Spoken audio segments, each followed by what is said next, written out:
Good evening, everybody. I'm going to give you, my name is Bruce Lonnie. I'm the planning director from Athens-Clarke County's planning department. I appreciate y'all being here. I understand there may be some folks out in the lobby that are working their way in. I would give you this pro tip. Having seen this presentation a couple times now, you may want to move down. There's information on the slides that you may want to be able to see better than you can see from the back row. So, not to say that it's fine print, it's not. But I know it was easier for me to understand sitting in the first handful of rows than it was sitting in the back of the room, and that was in a much smaller space. So I promise you, once we get the presentation up and running, you'll see what I mean. So if you get midway through this and you want to relocate, A-okay.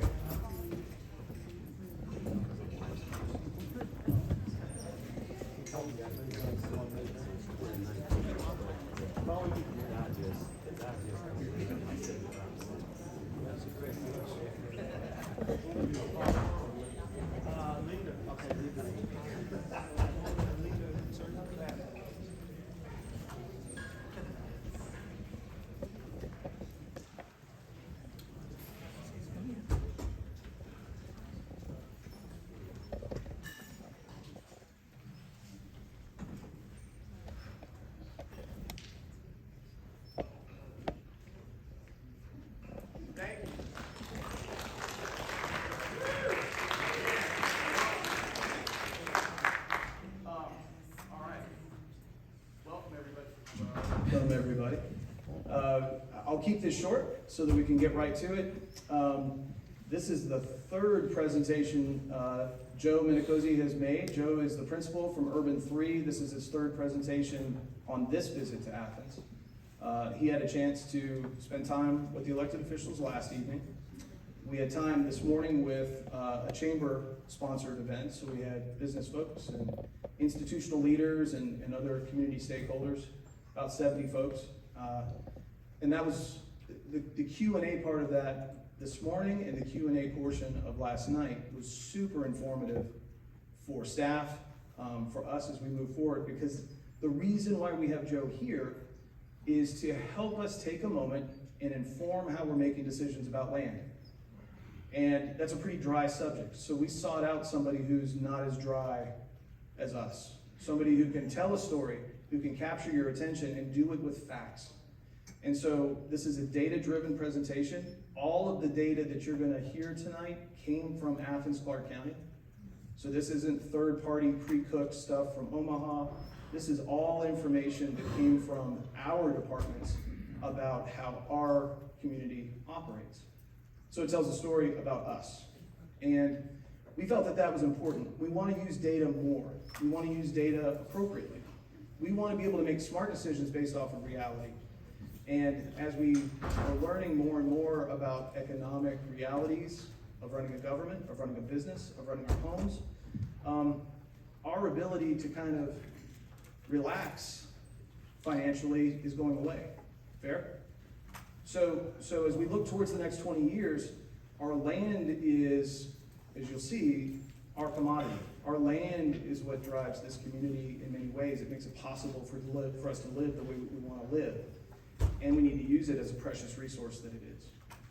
So as we wrap towards the last third of our future land use planning exercise that's been going on since 2023, and we're looking towards the fall of this year to have a map that we're going to take through the Planning Commission and up to the County Commission for consideration and hopefully adoption, we want the discussion to include facts, data that stretch into the economics, and not just about engineering, not just about land use and permitting and how are we going to accommodate, what we think would be 30,000 people over the next 20 years. That's all good, and we think that's data that's worth talking about. There's a financial side to this. So the focus of this effort is to think about land use and think about it in a new way. And what we want to do is have this be a starting point so that we don't have this discussion once. This isn't a one-off. But we want our community to make decisions using these metrics, these ideas, every single time. So that might mean with rezones in the future, we may have a way that we gauge its impact on our digest, our tax digest. We don't do that now, but we can.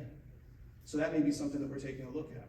We may be looking at our budgeting process to take a closer look at land use and zoning and valuation than it presently does. That's totally appropriate. That's us leveling up because our community is maturing and the issues that we deal with are maturing also. So we need to take our game to that level. So with that, I'm going to introduce Joe, and he's going to make a presentation. I would encourage you to think about your questions because we will make time for your questions towards the end. All right? Thank you very much for being here.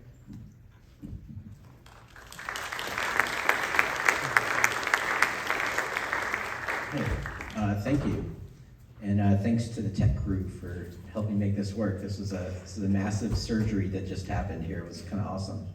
I'm going to talk about a lot of nerdy stuff through this evening about taxation, about the economics of cities. We're sort of known for these three-dimensional models of how a tax flow operates. What you're seeing here is a model of Auckland, New Zealand, and think of it as a bar chart put on a map. That's basically what it is. Those buildings aren't that tall here. That's their downtown, but that's showing the productivity of the taxes that come off of it. So when I show these images, think you're just seeing a bar chart spread around the landscape. Also, I think you all owe me a massive apology because I went to the University of Miami during the Jimmy Johnson era, and we ended up with Carson Beck. And somehow, he hasn't even played a game, but somehow he lost his girlfriend over the last month. So I'm looking forward to this year's season in football. Actually, I'm not. Sorry. But anyway, I'm going to give you all a quick little test. Some of you all have seen me do this presentation before. Don't shout out the answers. But for those of you that haven't seen this, it's a really quick test of, it's a math test, basically. If you could tell me, I'll give you 5 seconds to tell me how many shapes you see in this kid's puzzle. So you got 5 seconds. Ready, go.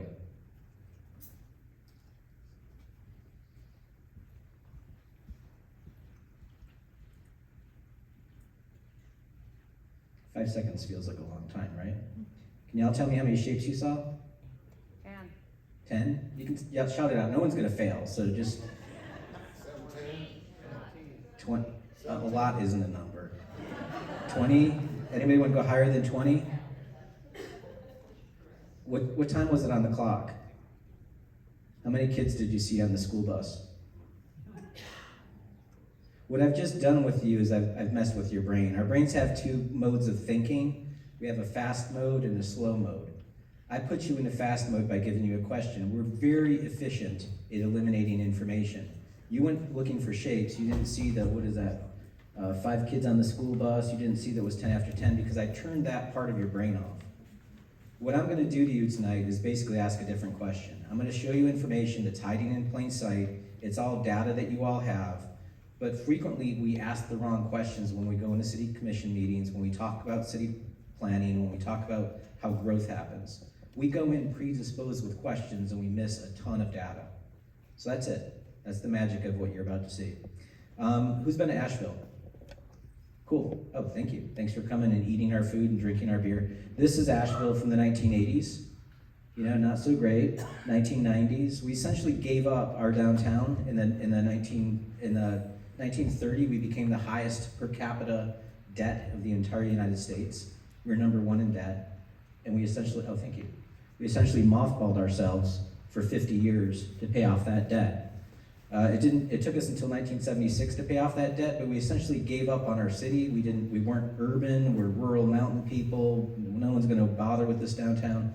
I ended up working for this guy's company, Julian Price.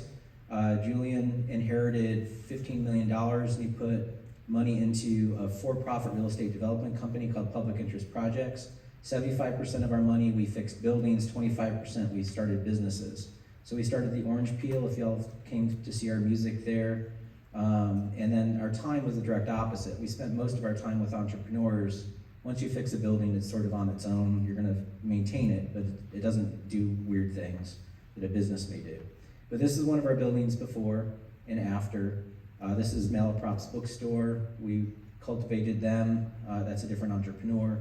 But it's all about making downtown work. What we found ourselves doing was constantly communicating with the citizens in our community about why does it matter to build community wealth? How do you build entrepreneurs, invest in businesses, and grow your community?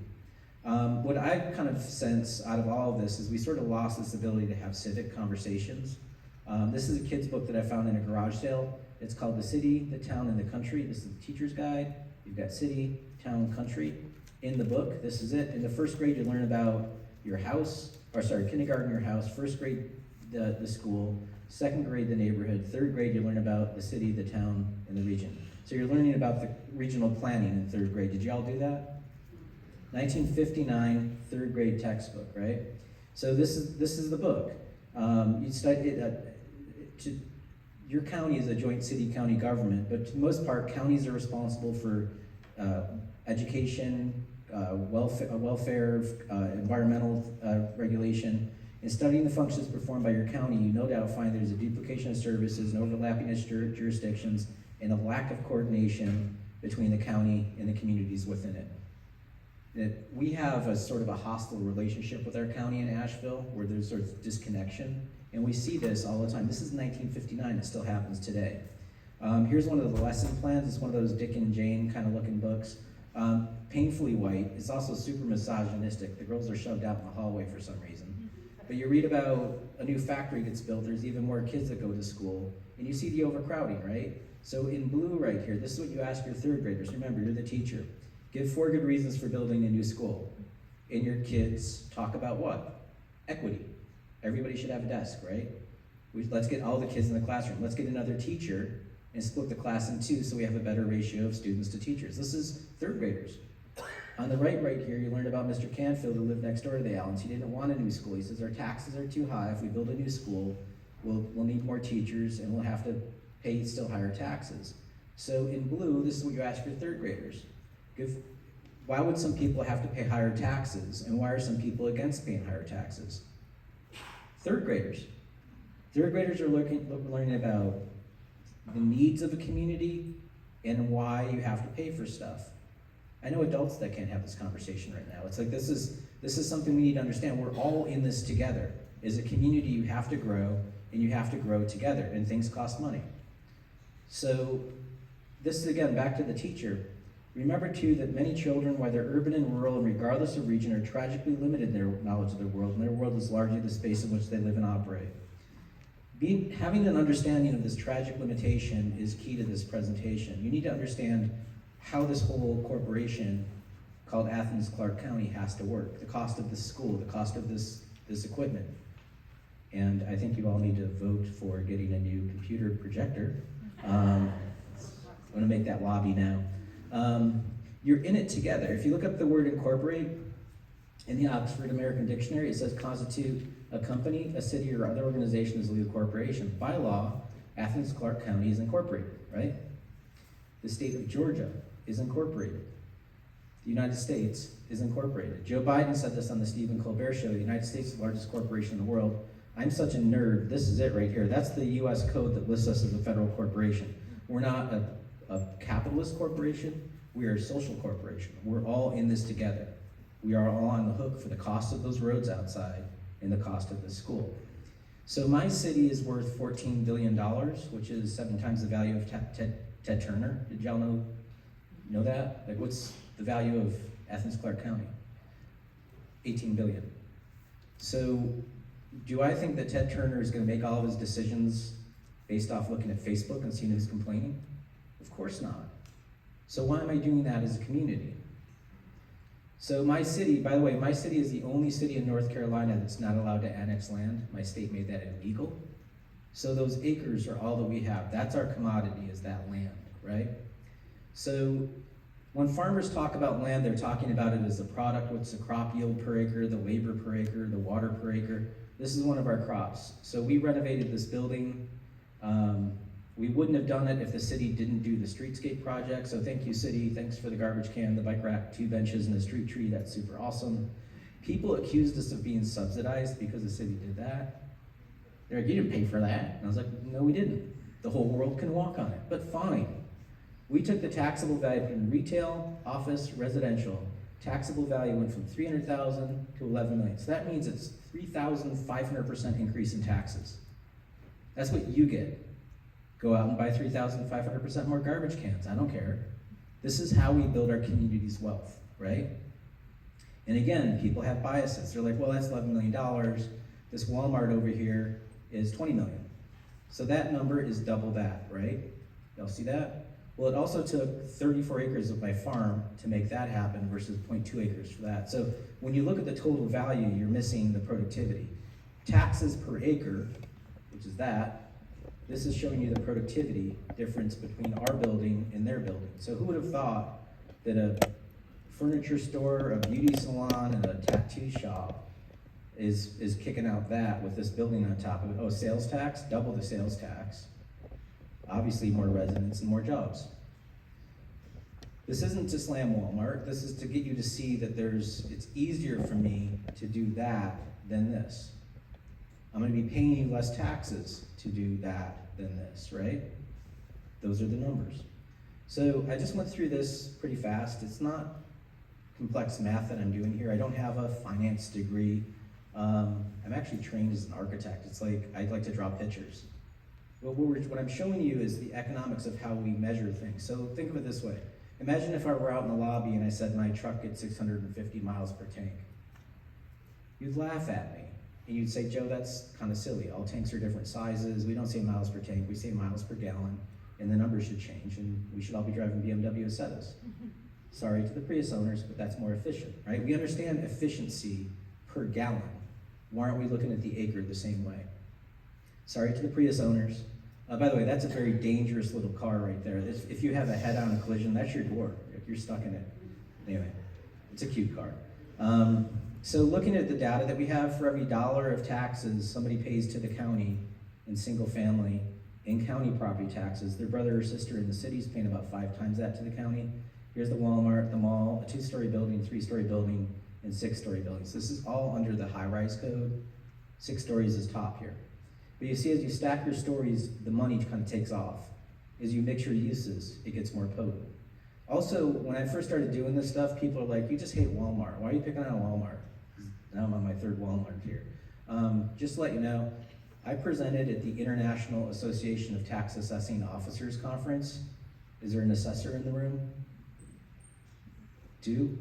Anybody hang out with like 3,000 assessors? It makes a planning conference feel like Burning Man. It's like the squarest conference ever. In a good way. They're massive nerds. This guy got up at 8 in the morning and did this crazy presentation on how cheap Walmarts are. Let that wash over you for a second. I'm in the back of the room watching this. It's really brilliant from his perspective. He's gonna help get his value down in one meeting. And the assessor's credit, they just want data, right? So they're like, thank you very much. Thanks for these spreadsheets. This is super awesome. Now we know what's going on. We can understand your business. Cool. That's their job. They're doing their job. I went up to the microphone and I said, Mr. Terrell, what's the useful life of one of your buildings? How long do they last? And he honestly shot back. He goes, 15, 20 years. We're designing the building to depreciate it down again. We don't care about the building, it's throwaway. We care more about the transportation infrastructure. The buildings are essentially, we'll just move around, and it's meaningless to us. We want to maximize depreciation. Don't hate the player, hate the game. But you better understand the game. The assessors have rules. He's following the rules. The assessors are following their rules. Are these the rules that are good for you? Is that 15-year life cycle good enough for your corporation? That's the life cycle of a cat, right? I'm a dog person, sorry to cat people. But this is the commitment to your corporation. Is that long enough for you? Is that what you want? If it is, cool. Just make sure you're documenting this. Sorry about the cat. I would say people don't see this is because some of it's how it's communicated, how we talk about information, the habits that we have. So in our firm, we try to specialize, Brooke's here, hey Brooke. We try to specialize in how we visualize the information. So if I can go to the doctor and get a CAT scan of my brain, and my creative thought process is the green stuff, and my brainstem activity is the blue stuff, I can see what's going on in my head. Can we do this for your place? So this is my county, and we did this back in 2014 because my county, or my state representative called our city a cesspool of sin. Like, what do you do when your state representative says that to you? It's like, dude, but here's the deal. You're a joint city-county government. We're a city county government is different. I've got 2 voters out in the county for every 1 voter in the city. So it's perfectly fine, he's just counting the votes. Those folks hate the city, even though, guess what? I'm a county taxpayer, right? So here's my county, 600 square miles. This is Mount Mitchell Federal Park, it's non-taxable.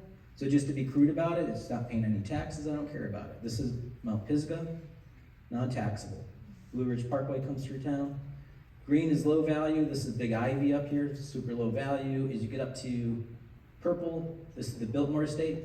That one property right there is worth $100 million.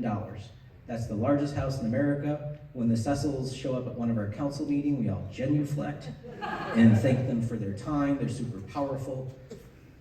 But come on, who's got a 180,000 square foot house? Anybody? Sitting on 8,000 acres? They've got the biggest gas tank. So rather than total value, here's value per acre. And here it is in 3D.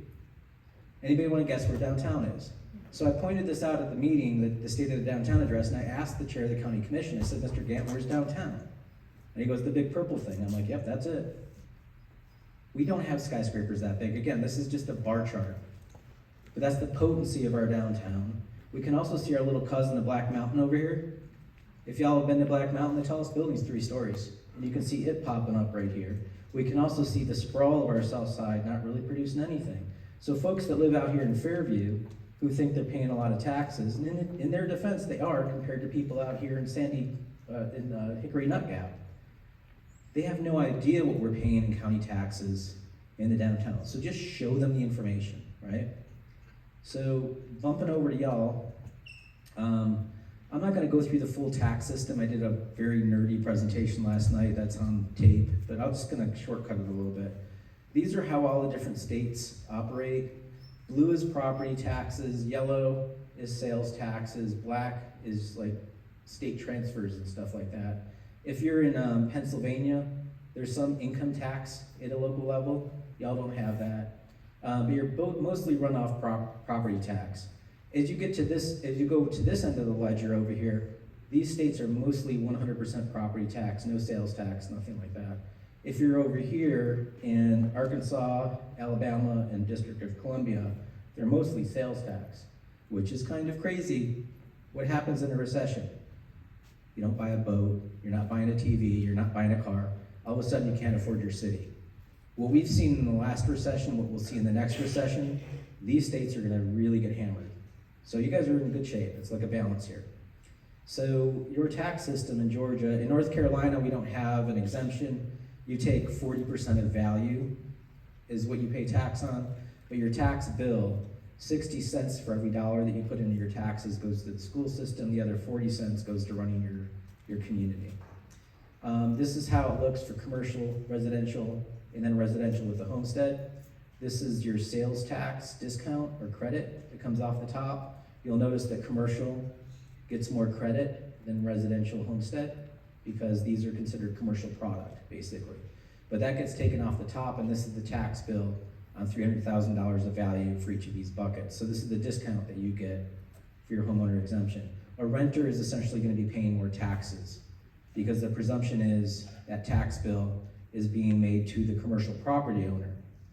Well, what do you think the commercial property owner is just going to pay the tax bill out of their goodwill? Of course not. They're going to fold that cost into the cost of rent. So that's a quirk of your state tax system. So the other thing is, you voted for this last year. Prop 13, you did an assessment cap.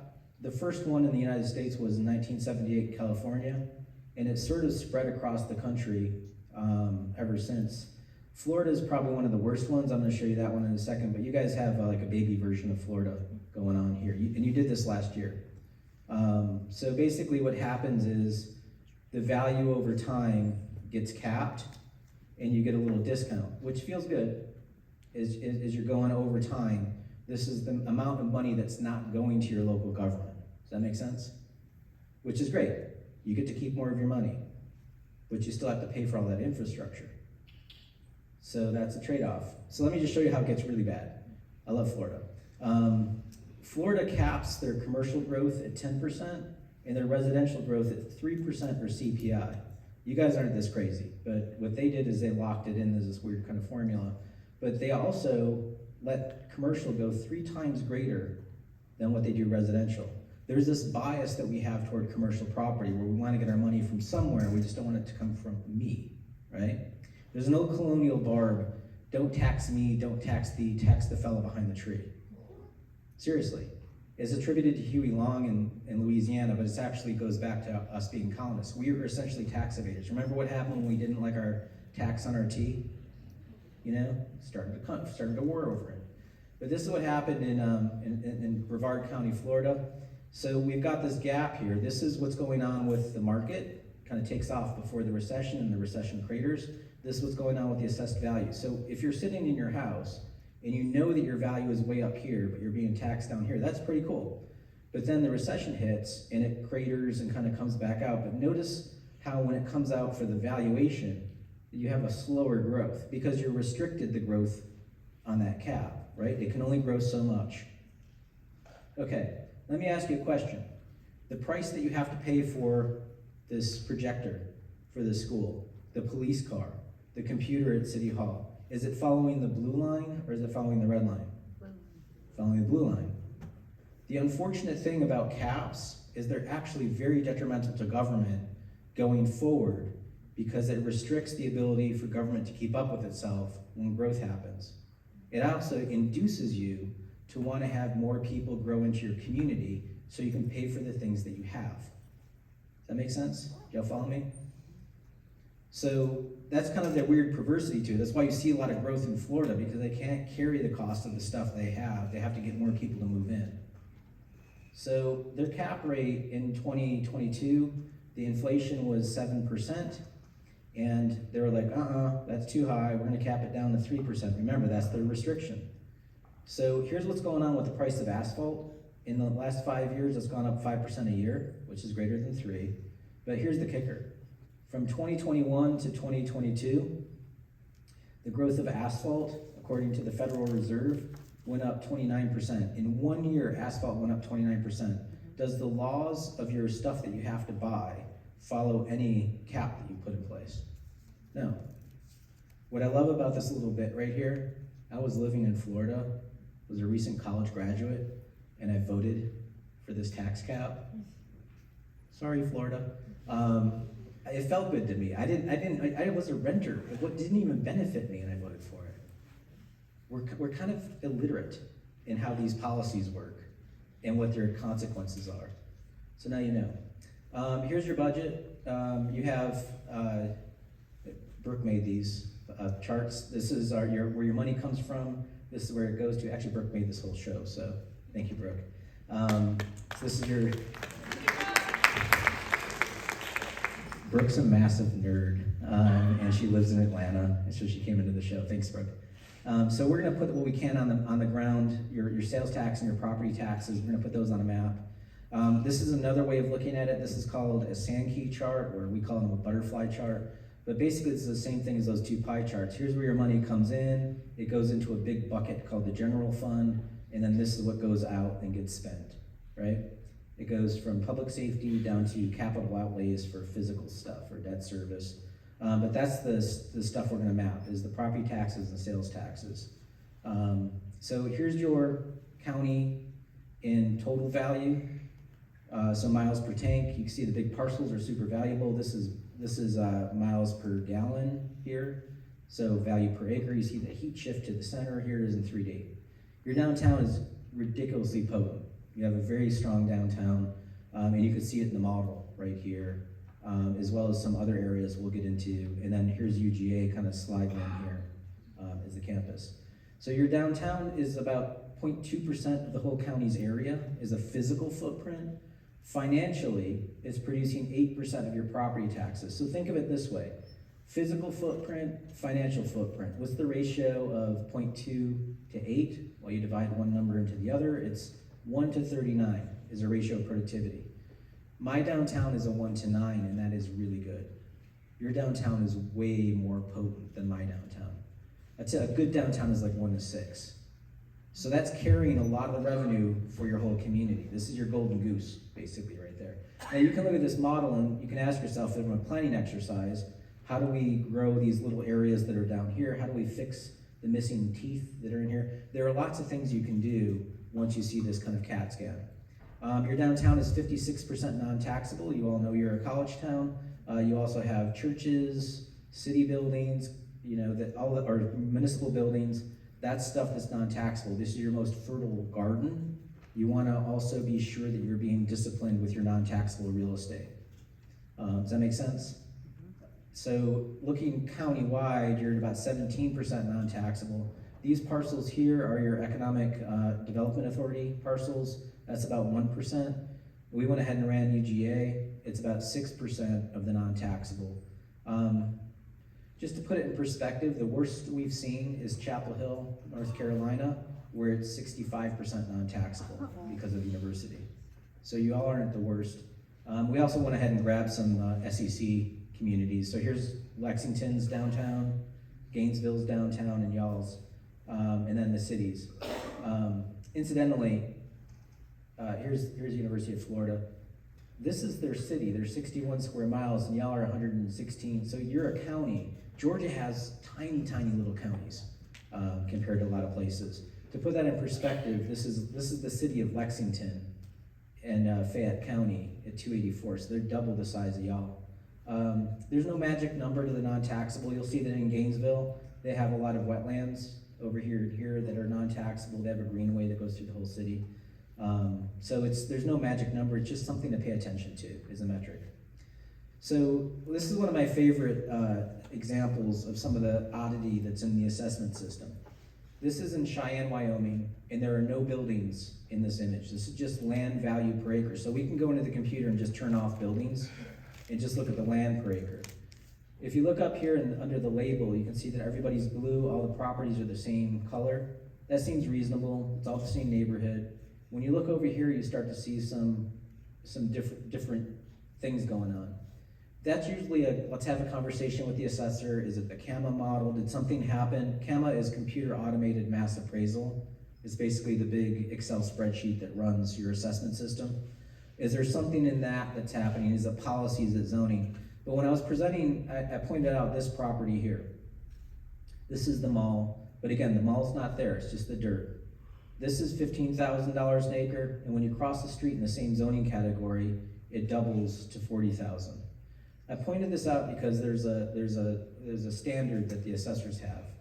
So sure enough, I was asking the question, why is this 15,000 and that's 40,000, same zoning category? The assessor was sitting in the front row. She raised her hand and she just yelled out, "You don't understand." And I'm like, what am I missing? And she goes, well, they have more land. The more land you have, the less people in the marketplace that can buy that piece of parcel. So we have to give it a discount because there's less people that can compete to get that land. And it's just a supply and demand thing. We've got to give it less value. Okay. The mayor started laughing, by the way. And I was like, so I've got 3 miles of street around this property. This fella's got 250 feet. And she goes, we don't care about the infrastructure. That's not part of the valuation. It all has to do with comps that we have in the system and who's paid for what. In her defense, that's the rules, right? So you don't want any of your money back that you put into the dirt. And she's like, well, that's not our standard. So the reason why I was at the assessors conference, and by the way, their magazine is called Fair and Equitable. I presented this to them and I said, how is this fair and how is it equitable? Right? If I have more land, chances are I have deeper pockets to be able to buy it and you're giving me a discount, right? It's not fair. To their credit, they're like, no, that's not fair. And I'm like, okay, where'd the standard come from? Did Moses give it to you? Can you show me where it is? And they, by the way, this kills them at the assessors conference. And they're like, no, seriously, you gotta go talk to Larry. So I tracked this guy, Larry, down. Larry Clark, there he is. I'm wearing the same suit. And I showed this to Larry. Larry's awesome. And he's like, yeah, that's not fair. Now that you pointed out that way, we never really thought about it that way. It's probably something that comes from England. It's part of agricultural policy, and we just didn't really think through how it affects the marketplace within the commercial real estate, but yeah, we probably need to change that. It'll just take a while to get through the system. There it is. Y'all just have to find Larry, right? And then he can pull that lever. I'm joking. This is a conversation that they're having in the assessors organization because we've allowed these standards to be there. And we're not thinking, now the real estate industry's figured it out and they're maximizing their dollar. You just have to do it in your community. So here's your land value model, just dirt, land value per acre, no buildings in here. The most potent dirt in your entire community is sitting under that building from a valuation standpoint, according to that analytic. So just running through some examples of this, it's just, you can actually, it's actually really cool to look at these because you can tell where the commercial corridors are in the model and where the commercial properties are versus residential. So this is the downtown, average about 2.4 million for dirt, northeast about 176, Boulevard neighborhood about 390. I'm just gonna go through normal town. These are all just different areas. I'm gonna roll up in the back of this so you can see all of it. But again, commercial corridor, you can see that. Some quirks, like this is a condo building that it's probably got adjacent property that it should be tied to. Very consistent along there. So here you are from these neighborhoods. You all know these neighborhoods better than I do, but a couple of them that we wanted to look at was the northeast of downtown versus southwest Athens, down by the river down here, just comparing them. So we have Lumpkin and Westlake are kind of the boundaries versus the river, and then North Avenue over here. So the parcel size, a little bit bigger parcel here at about 1/8 of an acre versus 1/6 of an acre. This is the average value per acre of the dirt, 800,000 versus 1.2 million. So, or sorry, total value. The value of the dirt is 171 to 176. So this neighborhood is more potent in total value and land value. Y'all follow me? Knowing those two neighborhoods, would you think this? No. Data. Look at the data, have a conversation, and talk about this. So, land use types. Okay, we have this histogram that's sort of a rainbow color that goes from non-taxable to purple, green to purple. So we couldn't resist playing with you all. So we're gonna go ahead and use our reds, or the top 3 tiers. We're gonna start with UGA and then go to Vince Dooley Camellias coming in number 2. And we couldn't resist a jumping Kirby for the purple ones. So we're gonna go ahead and tag some of these buildings. But here's your Walmarts. Your Walmarts are averaging about 500,000. I'm gonna go ahead and leave that down there as we walk through your buildings. But that's your average for a Walmart. Your residential properties, you have in those planning documents out there in the lexicon of how you guys talk about these, you have low density, then you have this missing middle stuff in here, which is sort of duplexes, triplexes, fourplexes, townhouses, and then you get into high density. A lot of communities don't have the rich architecture types that you guys have, and you know that about your community. So it's really kind of cool to go through these. Here's your single family, low density stuff. Runs anywhere from 200,000 to 3.2 million along this span. I'm gonna go real fast through these, so you will have a PDF copy of this when I'm done. This is missing middle stuff, starting at 2.2, going up to about 8 million an acre for these townhouses. That one gets a bulldog. This one gets a bulldog at 6 million and down to 2 million over Lumpkin Crossing. So you're starting to see as multifamily is becoming more potent as you go up. And then here's the big kahunas. These are some high density multifamily coming in at 34 and 38. So these two get some Kirby's for their performance. So just to make it a bar chart, single families averaging about 500,000, missing middles coming in at 2.6 million per acre, and your multifamily high density is coming in at close to 10. That's the potency of those residential types. To give you a closer look in here, this property right here versus this one, here's your downtown over here. This is on Linden Street. We also grabbed Kirby Smart's house. I know this is like putting my neck out a little bit in your community, but he's selling his house so we couldn't resist. So there's his house at 1.6 million an acre of value. This property is 8 million an acre. So let's look at them again. This one takes up 1/10 of an acre. His takes up 2 acres. The total market value is 600,000, 640 versus 3.1 million.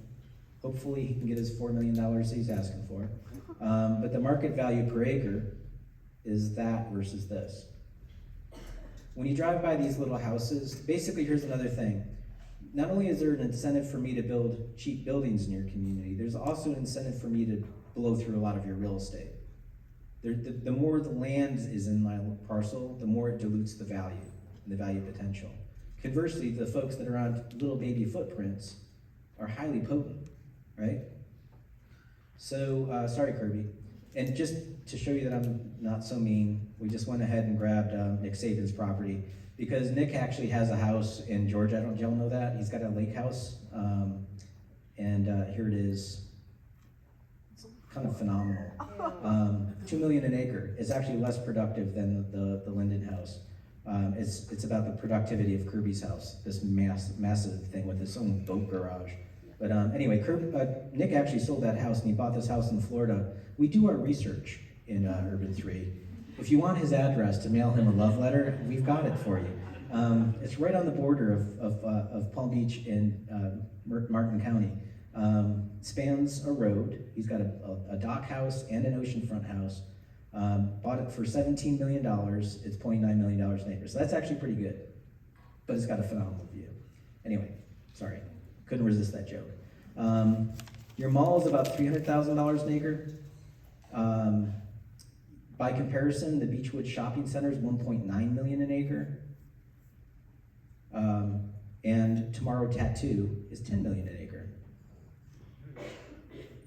The smaller the buildings, you're getting some real potency out of them. Earth Fair is 1.4 million. And then these guys right here, this is on Main Street. Again, 2 and 1 story buildings, 15 million, 21 million, 20 million, 26, 24. High potency that's been producing wealth for generations in your community. Now let's get into mixed use. When you start to add different uses together, 21 million, these are all camellias, by the way. 15 million, 11 million. Now we're hitting some Kirby's at 42 million, 37 million, 40 million, 26 million, 43 million, 54. I mean, do y'all see a pattern here? That density is super, super potent. But the most potent building in your entire community, the top of your model, is gonna be this building, coming in at 68 million an acre. So that gets a big Kirby jump on it there. So here's the roll up. Commercial low density, commercial Main Street typology, and mixed use stuff as a bar chart.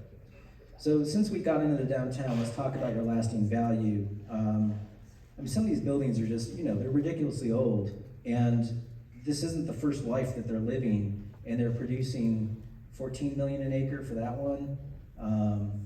This one here, not only is it valuable at 33 million, but what's the cultural significance of that building? What shows did you see there? What memories did you produce? So it's not only doing that for you, it's also producing wealth in your community. Well, it's adding social and financial value to your community. This one here, where you had horse technology. These people had horses and they built that thing, right? 1908, there it is, at 43 million an acre. And you just have this phenomenal, I mean, we actually have a ton of slides of this. We couldn't resist. We just kept on making them because you have this incredible architecture in your community, 35 million, 45, 37, 21.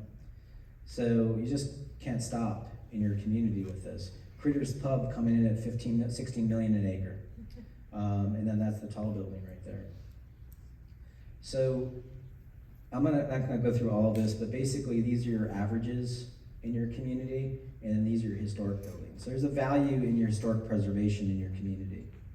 So just to kind of go into a little drill into 5 points in Normaltown, y'all know these places. What's cool about them is, we can recommend do some more buildings in your downtown. That's kind of easy, right? To grow your downtown up. But how do you grow your community outward?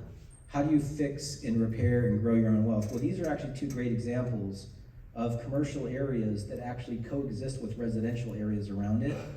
And they actually suffer a lack of parking. But where they benefit is people can actually walk to those restaurants and bars and whatnot, so they can stay in business. But check this out, 2 million, 2 million, 3 million. This is 10 times the value of them all right there. And again, not big buildings.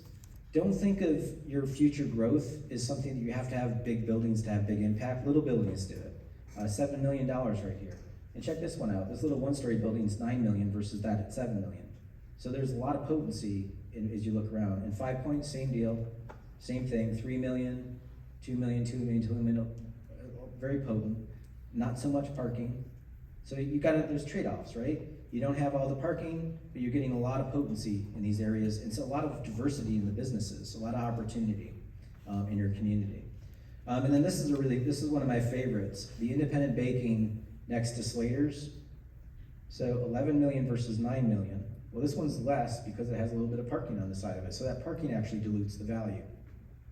Does that all make sense? As you ask for more parking, you're actually working against your economic interests. It may be more efficient for you. It may be something that it's easier to park, but there's a trade-off. All of these things are trade-offs. So productivity comes from density. And then also, we went ahead and compared 5 properties on East Broad Street compared to Walmart. So this is $6.2 million for those 5 properties. The Walmart is that big. So this is the footprint of those buildings. This is at the same scale, the footprint of Walmart is a parcel, also 6.2 million. So basically those 2 properties are equal. Y'all follow me there? Financially, this is your farm. What kind of revenue do you want to get out of it? Incidentally, lots of times people are like, well, Joe, we get cheaper goods out of Walmart. We get the toilet paper is cheaper. It's like, well, it is. But are you aware that like the average Walmart consumes more in police services than it pays in property taxes? What's the cost of the stoplight that's in front of the Walmart? The road that is to get out there. These are all trade-offs, right? So also parking reduces productivity in addition to density. This is a chart of your whole county as a square. So if you're just to take all the land area, this is your buildings, your roads, and your parking, and this is everything else. We were having a conversation about this, and I said to Bruce and Mark, I was like, this is kind of crazy. You actually have you have 8.4 square miles of parking. That's insane. Notice that you have more land dedicated to parking than buildings. Y'all are 129,000 people. This is Eugene, Oregon. 170,000 people. They're sitting on 35 square miles. They actually have more land in buildings than parking. They actually have more land in roads than parking. Now, it's not like it's hard to find parking in Eugene, Oregon. And it's not like I'm using a European example here. So again, y'all, this is your opportunity right here. Can you find parking lots to rebuild into something and take them from no value higher up? Can you look at your zoning code and see the standards that you have for parking? Why require so much? Just think this stuff through. So back to your buildings. I call this the Brady Bunch slide because we have residential low density to high density, commercial low, medium, and high, mixed use low, medium, and high, and these are their numbers. It's hard to see it this way. Let's just turn it into a bar chart. So you can see that the commercial and mixed use stuff is way more potent than the residential stuff. And again, this isn't to vilify residential. Go ahead and do more of it, but make sure you're doing some of this to compensate for the low productivity of that. Does that all make sense? I'm not gonna say like everybody go move into a townhouse. That's kind of crazy. Some of you might want that. So this is just kind of rolling up where they are in the model is a bar chart. Again, I'm gonna keep on beating that drum. This is just a bar chart of buildings. These aren't skyscrapers going on here. Your zoning analysis, this is your zoning map. This is fairly nerdy to get into. They're all out in the lobby out there. But basically, these are the different footprints of agriculture, single family, industrial, commercial, and mixed use. You don't have that much mixed use. About 4% of your city is mixed use. This is how it works out financially. So just let your eye wander over this. This is the footprint of agriculture. That's how much the value it produces. So it actually goes down in value, which is fine. Because an ear of corn doesn't call the police, it doesn't go to school. Agricultural lands also get a discount from a taxation perspective. So it's gonna have less value, fine. But let's look at single family, mixed use, and commercial, and kind of see how they rank up. This is kind of a good way to see it. This is its physical footprint, this is its financial footprint. So to take that number and divide it into this, it's a 1.6 times growth from footprint to financial footprint. This one goes from 6 to 24, well that's a 4. And then this one goes from 4 to 21, that's a 5.3 times growth. You get a lot of potency off a little footprint. Does that all make sense? We did do your sales tax. By the way, just so you know, what I'm about to show you is illegal in the state of North Carolina. I can't see any of the sales tax data in my state, which is kind of wild.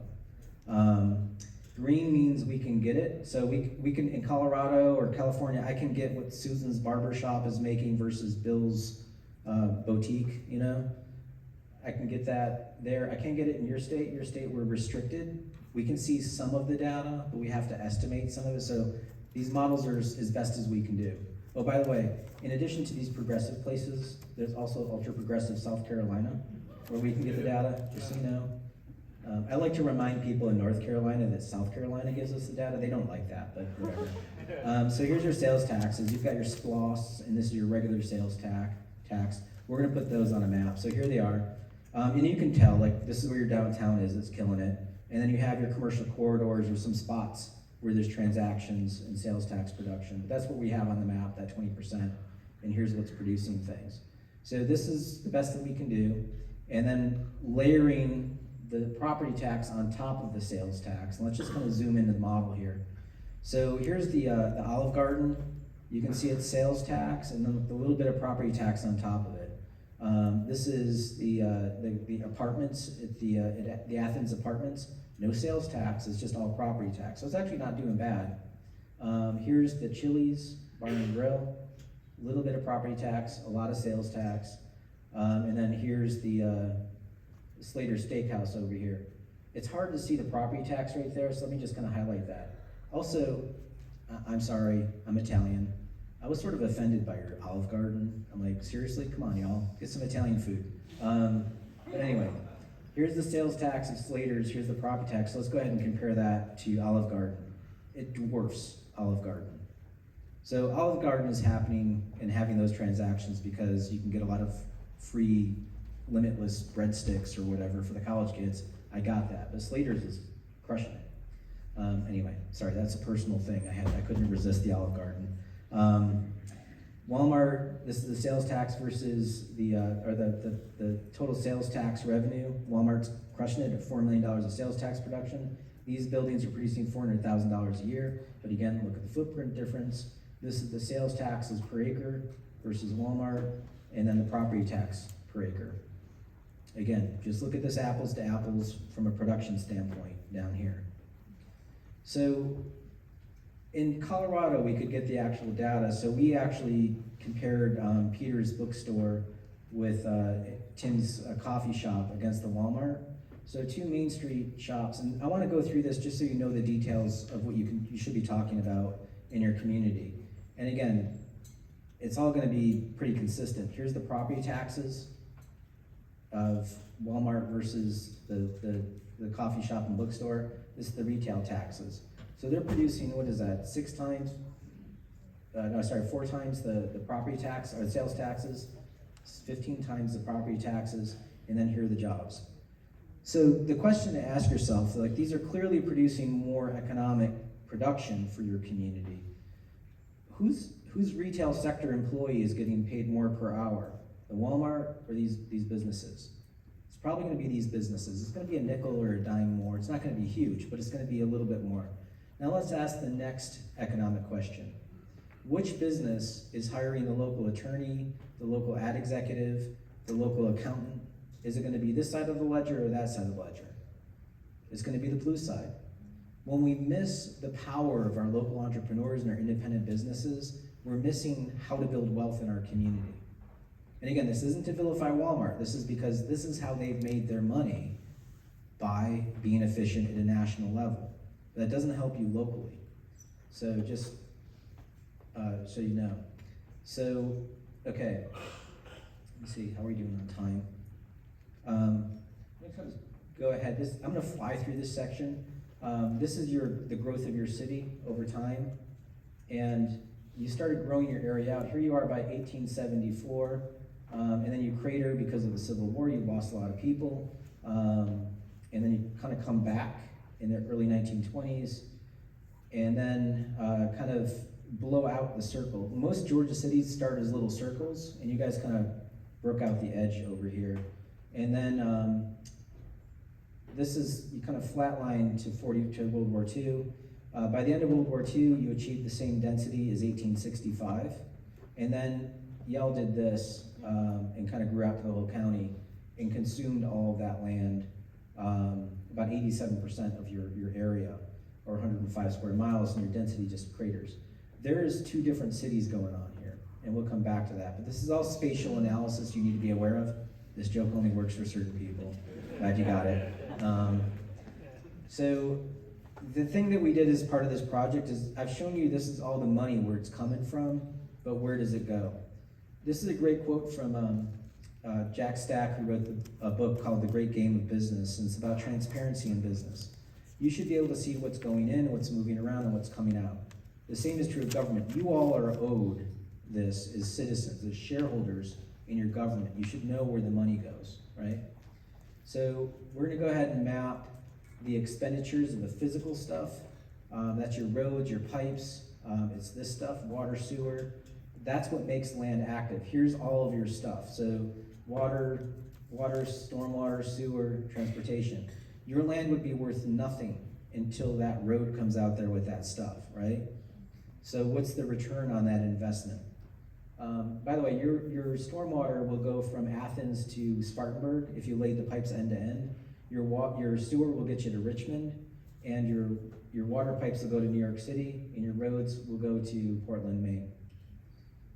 If I'm a developer and I build a road and give it to your community, that's your liability in perpetuity.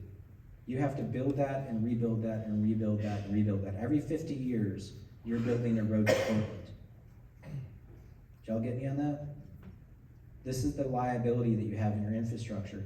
By the way, most finance departments in government list roads and pipes as assets. And when I talk to finance officers, I'm like, my business, my computer, my van, and my building are assets.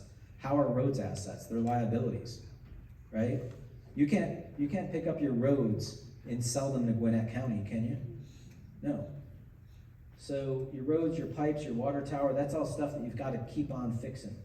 So when a road gets built, it's got a cycle, and it's basically every 10 years, you're gonna be doing a resurfacing or preventative maintenance, 10, 10, 10, and then in the 5th cycle, boom, that's the big expensive one. That's called a rebuild or reconstruction. You can nurse this out if you are paying for it. If you spend more time in your resurfacing and maintenance, you could nudge this out a couple decades. But there will come a time when you have to reconstruct, and then you get to start this all over again. This is the reality of the roads that we've been given and the heart attack that we're all going through. You're not the only city that's going through this, by the way. Roads last forever. You just have to think of them that way. So here's your roads. You're basically at an operational deficit. This is what you're putting in roads. This is what you should be putting in. This is what you are putting in. You're shorting your roads $21 million a year. You're shorting your water system a little bit less. You're doing better on your sewer system. That's because you're spending a ton of money on your sewers right now. And then here's your stormwater system at about a $2 million deficit. So this is how that stacks up, and your overall deficit per year is $29 million. Ignoring that doesn't make it disappear, it just capitalizes the next year, right? So it gets worse over time. You have to have the discipline to keep this maintenance going.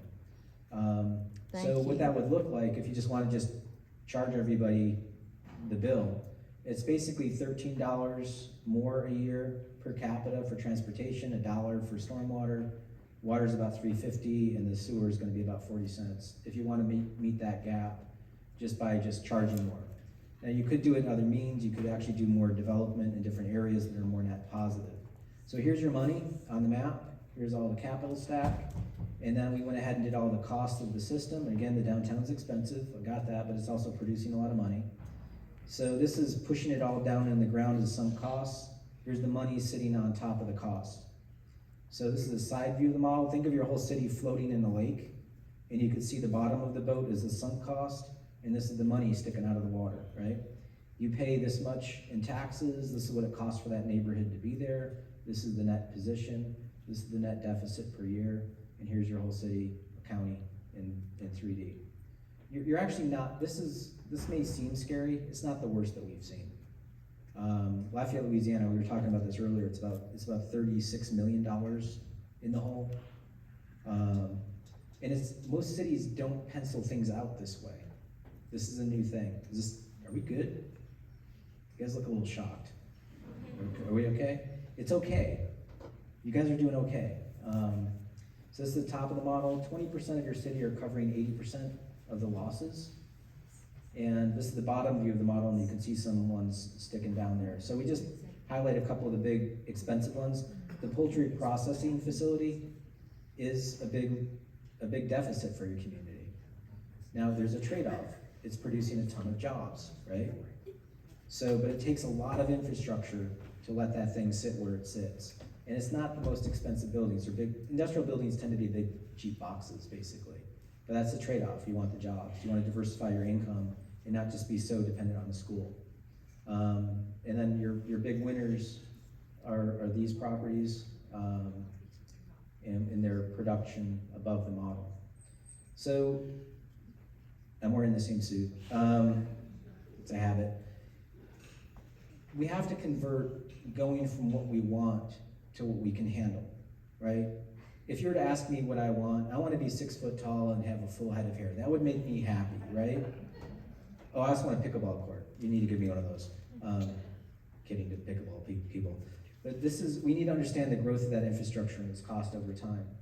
So going back to the city and just kind of like going through those time periods, there's some interesting geospatial stuff here that basically, you can see how you're above water until World War II, and then that model flips, right? Well, that's what we did to our cities. Post-World War II, we completely changed the way that we built cities. And there's a payoff to that. And if you pull back the literature post-World War II, a lot of it was racist. A lot of it was racist white flight that we fueled through different means, but we never talked about the long-term cost of changing our pattern. And if you find anything like that, please share it with me. But I've never seen anything. So a lot of American cities, it depends on the growth that you've done outside your ring. So splitting your city into the pre-45 city, it's not all awesome. There's some red spots in there, but it's net positive 13 million, and your post-World 45 city is the net negative one. Now you can fix this. You can do some improvements out there, but you have to measure those management. So one of the things that we do is some growth projections with your staff, and think of it as taking, spinning wheel of death, not cool. There we go.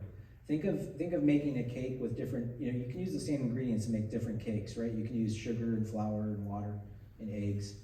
So let's just take the ingredients of your city and kind of mix it up a little bit. We worked on 5 different properties along the Firefly Trail with this different mix of ingredients.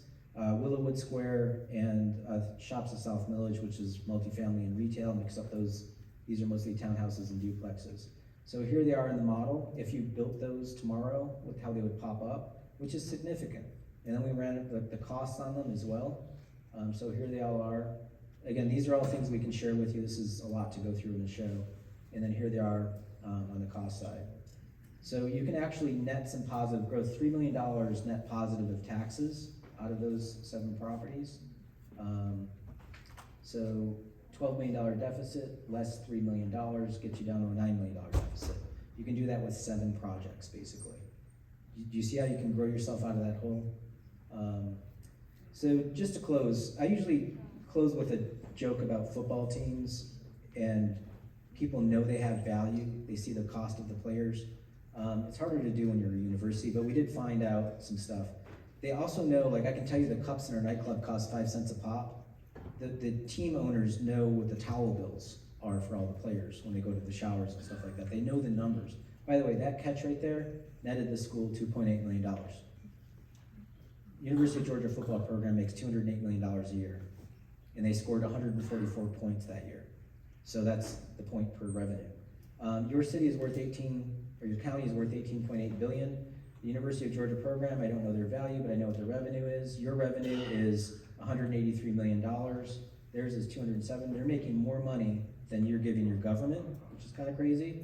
But that's Georgia. 130,000 people is supporting that. The numbers, however, when you look at the numbers of people, that's $1,000, y'all are producing $1,300 per person. They're doing it with 93,000 people, 6 times a year, 558,000 people divided into this. They're pulling about $370 per person, but they're only doing it 6 times a year. Your staff has to show up 5 times a week, 52 times a year. That's happening. So 300, I don't know, maybe 280 days a year, basically. So maybe Kirby can help you with your street crew. I don't know, get Bobo in there, or they can fix a pipe. I'm kidding. So I'll just stop there. I know that I've gone over, so we'll just go ahead and go right into questions. And we have 2 mics down here. I can also repeat the question as well, and Mark's gonna run around with some mics. Was that all too nerdy at night? Ma'am, if you could just shout it out, repeat it. Absolutely, I'd be happy to. I've been waiting for an hour to do this. May I ask respectfully how many commission meetings you've sat through in Athens Park County? How many commission meetings? Yes. Well, I sat through one yesterday. Well, you got through one, Yeah. but the people that are sitting in this room understand that the things that you are saying about asphalt increasing in price, when we watched, roads not being paid for years ago, when money was coming in, and now because the money has gone out to things that were not infrastructure, we've watched it dollar by dollar. You talk about University of Georgia, maybe they're watching their balance sheet. Yeah.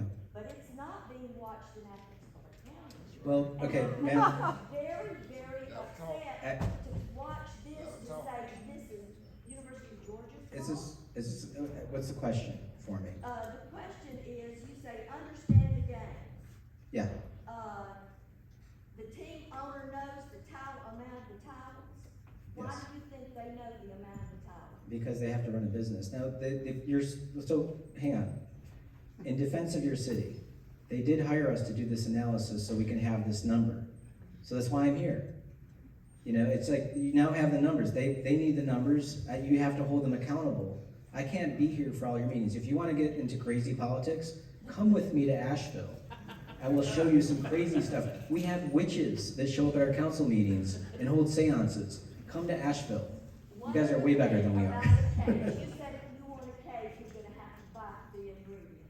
Yeah, yeah. Anybody that's saying knows that. But when you say, do you want a cake this level, and we can have a cake this level, and a cake this Well- level, which cake do you want? Oh, we want the big cake. Well, ma'am, But we know we have to pay for it.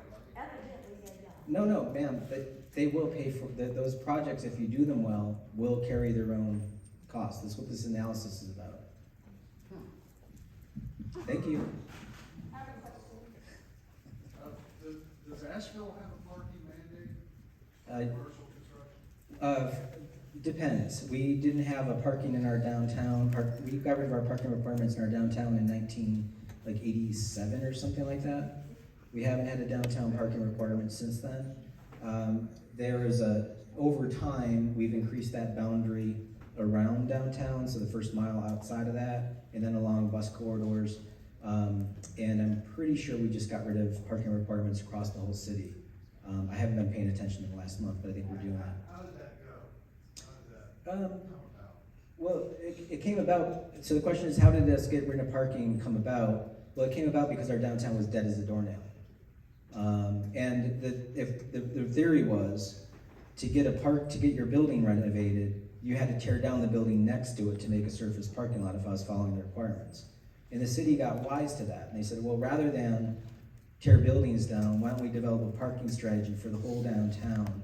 And they went on a parking structure development. Actually, the city built 3 parking garages in the 90s, and they started giving out parking credits to people, or selling parking cards to people.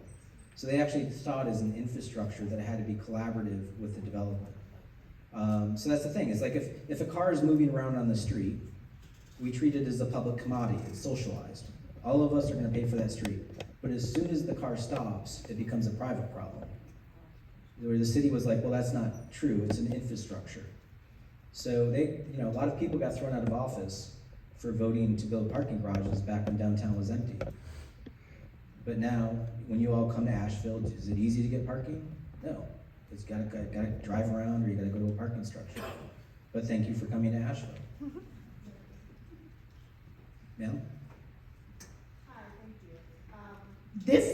you. Okay, there we go. You're live. I understand, the overview, and I'm actually from Miami, so welcome. But I wanted to know, all right, so we've covered, and I love the breakdown from the residential to the mixed use, the commercial property. What is happening to all of these properties, including some, just to mention, the West Broad Elementary School, and over 268 homes on East Side alone. This is where I've lived over the past 3 years. These structures are not being used. They are buildings that are just not being used at all. We, I think in Athens, need to come up with something that challenges those building owners to do something with it, because we talk a lot about what's happening for the properties that are being used, what is happening, and how is that aiding in the decay of a community of these properties that are not. Yeah, I think that's a great question as far as what to do with vacant structures, vacant landlords. It depends, absenteeism depends on ownership analysis. So you might have properties that are tied up in heirs issues where the family members can't agree on a property. Oftentimes it's just depends on the legacy of how long that property is here and what the family's status was and their ability to hire an attorney back in the day. And they may not have had that. So that causes problems for the grandkids. We talked about this yesterday. Is this something that the university could help you out with? In South Bend, Indiana, the law school volunteers to help with low-wealth neighborhoods to clean up heir properties, to help the families retain their wealth, and to help kind of curb displacement, if you will. Buffalo, I mean, you all aren't as bad off as Buffalo. Buffalo was losing population, and they had a real hard time getting houses occupied. So what they did is they cut a deal with college kids, and they said you can buy a house for $1 as long as you commit to staying here for 10 years. And they were doing something, anything, to try to replenish their population because they were losing people. And what that theory was is that if they stay for 10 years, they're probably gonna put down roots and stay forever. And it actually worked in Buffalo. So there's a lot, it's hard for me to say what the problem is. We did like a 30,000-foot view analysis with some drill downs, but that wasn't part of our scope to get into the ownership issues. But it is a good question of who's local, who's not, what are the properties, and I think that would be the next level to ask. Question up there? Joe George Kelichek, Rockdale County, good to see you again. This information is very valuable. I'm going around the state of Georgia providing an 8-minute video that Joe does regarding suburbia is subsidized. And then I follow it up with my colleague, Greg Ramsey here from Village Habitat. And as you look at your planning, and we now have a proposal into Putnam County, along with Eatonton, Rockdale County, with Conyers. This information that Joe has provided, and I have to applaud your commissioners for letting him come in and paying him for this analysis, because the first thing that any city or county needs is a very good playbook.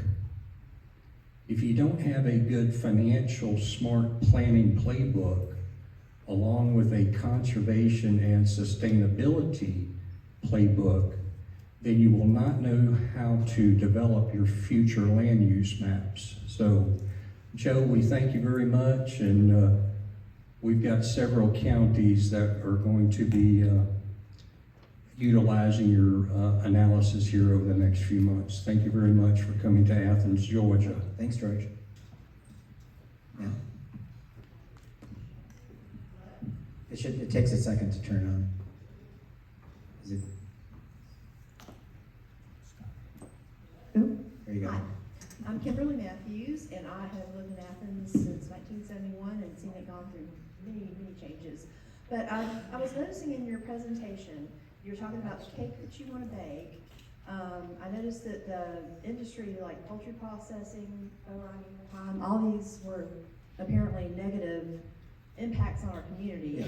The things that seem to generate the income all seem to be a tourist type of impact, like the downtown and that sort of thing. So when we're trying to envision what we want for our county, how do we find places of employment or people that will employ people that will pay more than a hospitality wage, or, you know, how do we create places where people can work and can afford to keep these structures going? Well, I think that's not a fair characterization of the presentation, to be honest. A townhouse isn't a tourist, right? A townhouse is somebody living in a smaller footprint house, and it's more productive. If you drill into the model, you know, an attorney's office out in a strip mall with this massive parking lot is not going to be as productive as an attorney's office in that 8-story building, right? Because it's more efficient in the 8-story building. So it's going to depend on where. Also, from a tourism perspective, you know, it's just, that's part of your community. You can't jettison UGA. Some people may want to, I'm not gonna speak for everybody, but that's also your community and your commerce. The same way tourism is my commerce in Asheville. Our baseball team is called the Asheville Tourists. Yet my community passed a hotel moratorium against tourism. Unbelievably dumb. What ended up happening is that demand ended up going into Airbnbs in my community. Anybody stayed in Airbnb when they went to Asheville? We have 4,000 Airbnbs in my community. You know what that does to the housing in my community for my staff that can't afford to live there? So I've got 18 people on my staff. We pay tremendous taxes in my office, and I can't have my staff can't afford to live there. So these are all things you're going to be wrestling with. Yes, the college is a big impact. It's also a huge benefit. It brings a ton of jobs, high-paying jobs at the university. So, yeah.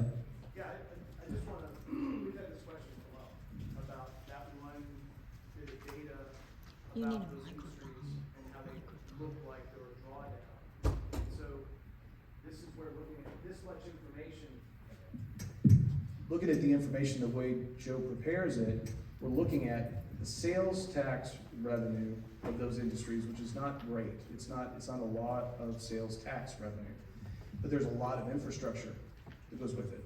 The chicken processing plant uses a lot of water, right? But the cool thing about the processing plant is the job creation, which Joe noted in the presentation. So it's about trade-offs. There are certain things that we need to do to create job opportunities that may affect the tax digest, but we know people need to have incomes, right? So the point of this is for us to understand those dynamics so that if we are going to do job creation that maybe hits the tax digest, we just do it with our eyes wide open. And that's okay. It's okay for people to have jobs. We want that. And sometimes we have to use our resources to create those job opportunities that have family supporting wages. And we as a community decide that that's okay.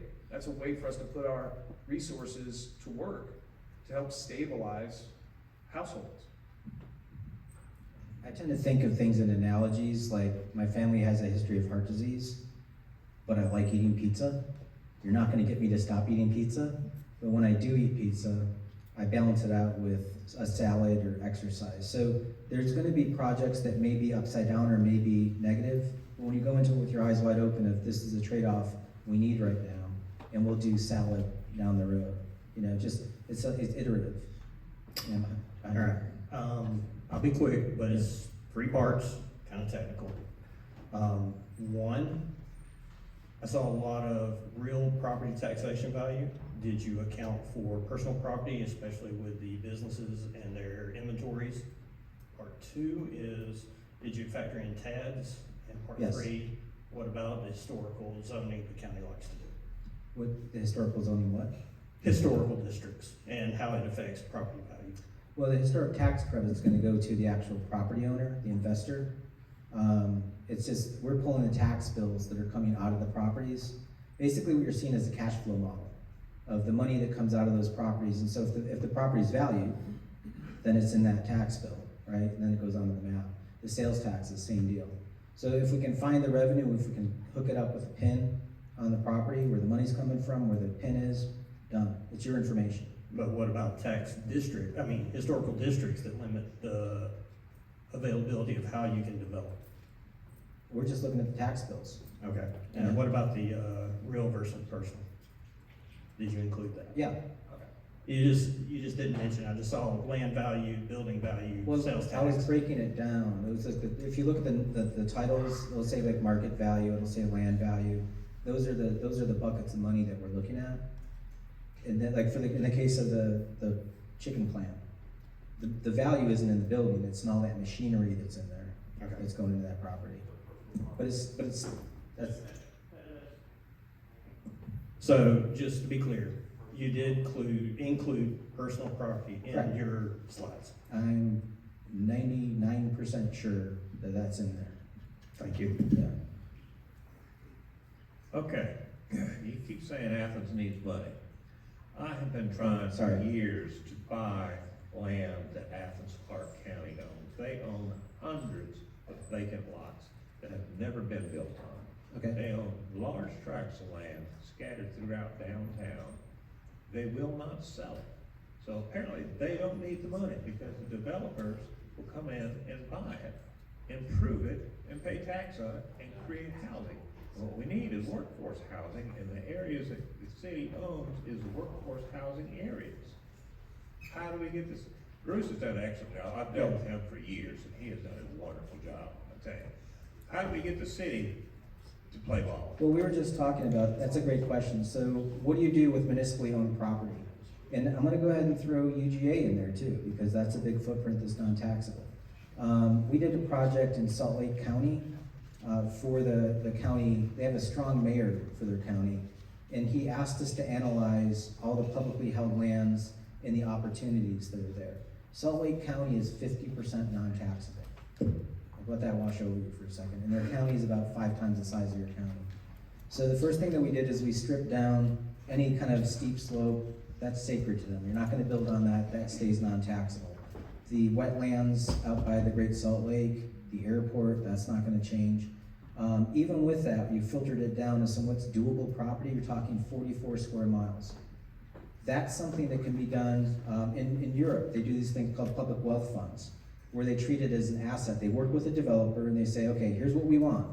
We want student housing, we want business incubation space, we want some affordable housing for workers, and we want it all to be green. And the developer says back, here's what it's gonna cost to do that. And the Copenhagen, the city goes, great, we're in it together. We're gonna work together on this, and when you make money, we make money. And that's gonna be floated back into a revolving fund for the community to use to other purposes. The rent that we get is a municipality. And then 80 years from now, we get the land back. And the developer knows the terms and goes, deal, this is what it's gonna be. It's not gonna be the money that you could have gotten if you just sold it to me, it's gonna be discounted. It's an arrangement. The city should be doing that. That's a very logical next step, to look at all of that land and say, okay, what's stuff that we really don't need, that we can work with people? There are all these other great community needs that you all have, and let's kind of put a list together of what we want to do. It's totally doable.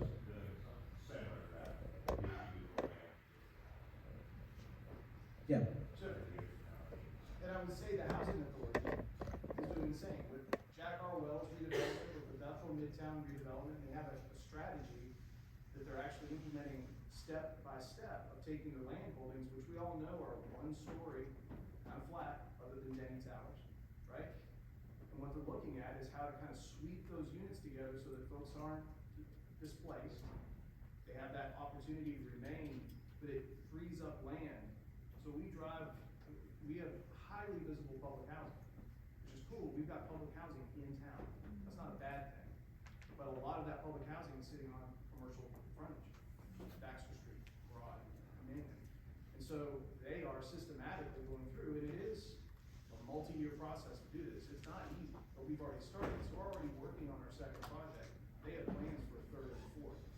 So we're maturing into that way of thinking, but it does take some coordination. Yeah. Yeah.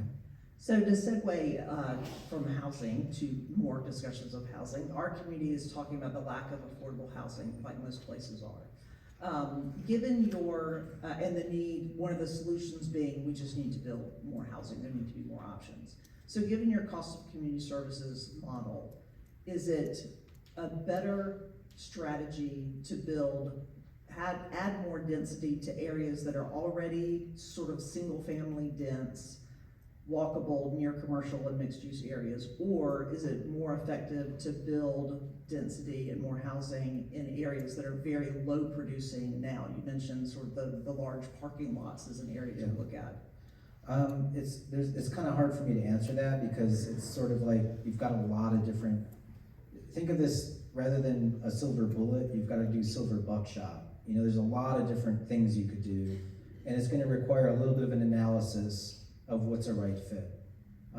You know, can a neighborhood thicken up a little bit? Well, that depends. I don't know, I'd have to see the street and see how, what the opportunities are, but you can typically find in most communities, there's a little bit of surgery you can do in each of the neighborhoods. Obviously, the students want to be closer to the campus. If they're further away from campus, you have to have a transportation option for them. So you just have to think through the what's a fit and what's an opportunity. But students can generally put up with a tighter space, but you're also seeing trends change in the boomer population, where folks want to downsize. They want to still stay in the neighborhood, but they want to age in place. And does your neighborhood afford that? Where somebody can actually stay in the neighborhood, maintain their community, which is very important sociologically, but also get a different option so they don't have a big yard anymore. You know, I think there's lots of different ways to handle this. But the easiest thing to think about is, do you already pay for the street and are you getting enough money back? Think of it as a 2-drink minimum in the neighborhood. And is it positive? Some neighborhoods are gonna be different. Sir? Somebody over there. Oh, sorry. Yeah, thank you for your presentation. Both you and Bruce started off talking about data. And I very much believe that data-free analysis leads to analysis-free decision-making, which we don't want. So with that in mind, my question is, when are we going to see the report from all the work that you have done so that people can get engrossed in the data, really inform themselves, and be able to ask more intelligent questions? So Sure. When can we see the report? Well, tomorrow you're gonna have a PDF copy of this presentation, last night's presentation, and this morning's presentation. I'll put them on a shared drive and get those over to Bruce. A PDF of the charts is not a report. Okay. So when are we gonna see a report? We spent a couple $100,000 for this analysis. We deserve a report.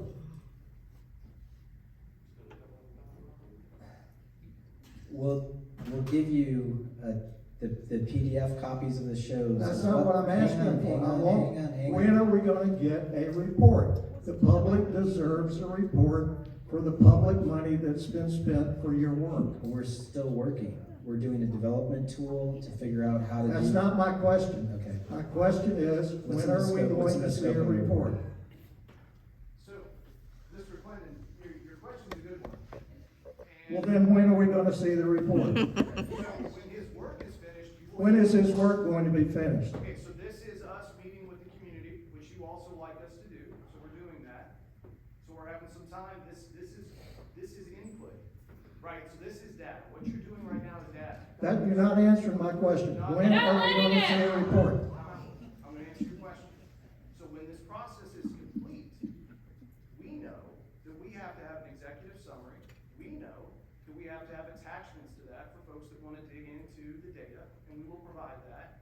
We also know that folks don't necessarily wanna dig in all the time, so we've gotta have a deliverable where they can watch a video of Joe speaking, so we'll have that.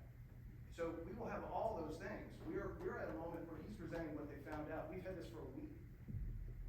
So to be clear, what you're saying is, not until you package up something to go to the planning commission will we see anything that resembles a report? No, we don't have to present this to the planning commission. In fact, the planning commission has been invited to be here just like you. So this is the presentation to the planning commission. So are you making a commitment that there will be a report Yes, for the public? yes, sir. And we will have ample time to review it?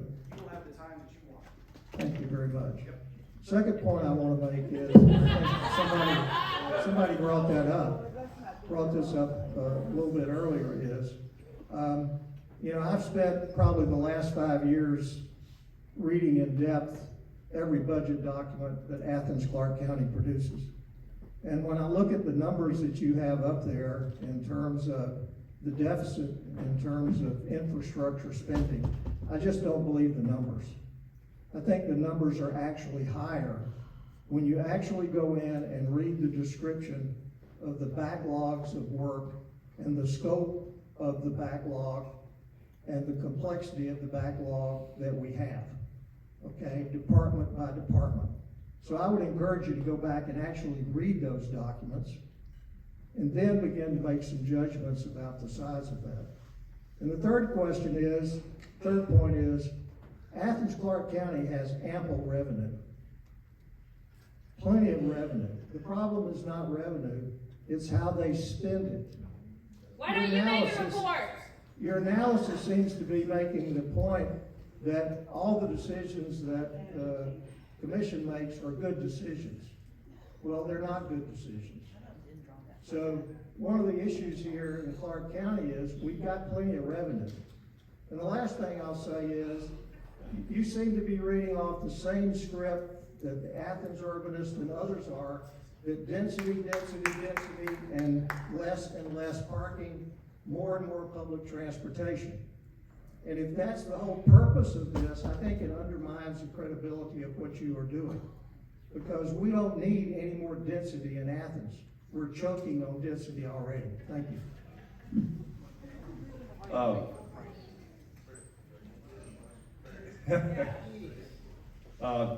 If I could ask, you had mentioned, and he did, about infrastructure, the sewer and water.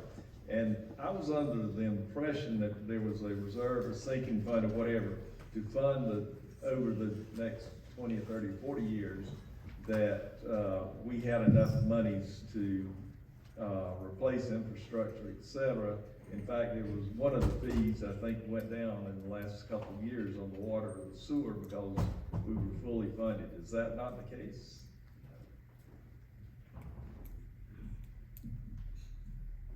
Complicated answer from a planner speaking about engineering. So we have a number of funding sources that are earmarked for a variety of certain efforts. For example, there is dedicated funding to turn the quarry into a reservoir so that this community is no longer dependent on sharing water resources with any other neighboring communities. There is funding set aside to do that so that we can be independent and not codependent. So that's one funding line item. There is funding that's earmarked for sanitary sewer pipe replacement, and that's almost a generational project that's coming together right now. So for each of the things you listed, there are separate line items. I can't quote you the dollar amount, but I know some of those have already been drawn down.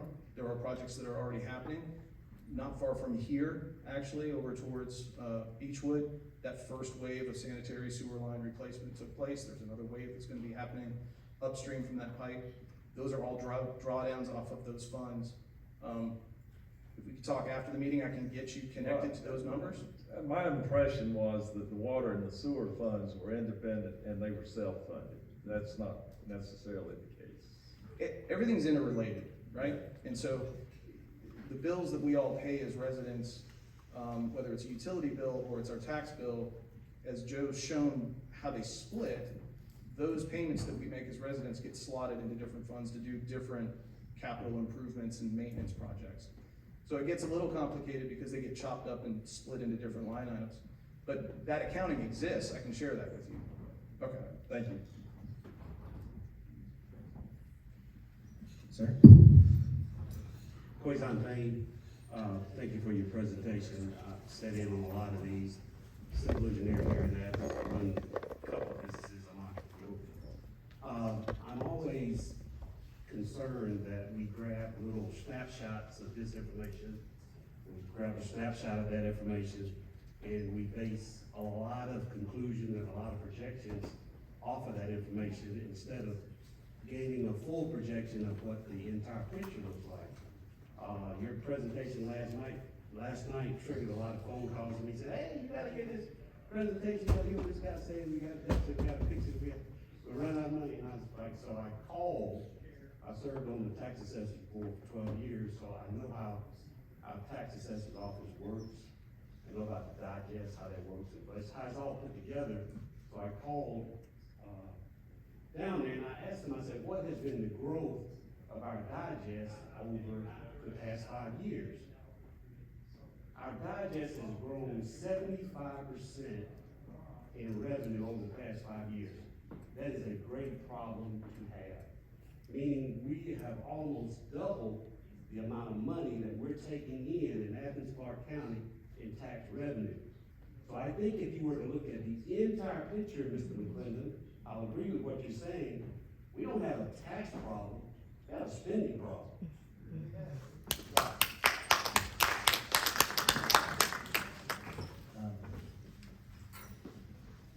Sir, yeah. You got it, just takes a second. Roderick Flanagan, thank you for the presentation. One of my questions was already answered about the tax allocation district and the conversation around that.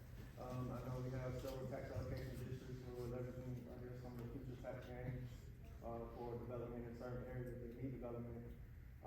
One of my questions though relates to like policy, I guess, baked into your analysis, and some of the experience you have in other similar cities, like where they use these incentives to grow the revenue for the city. Have you seen any prominent examples where affordable housing policy or zoning has changed to include some of those things that actually work or that have great impact for both renters and homeowners, for low-income residents? That's one of the questions I have. Okay, thank you. Like back to the comment earlier with what Salt Lake is doing,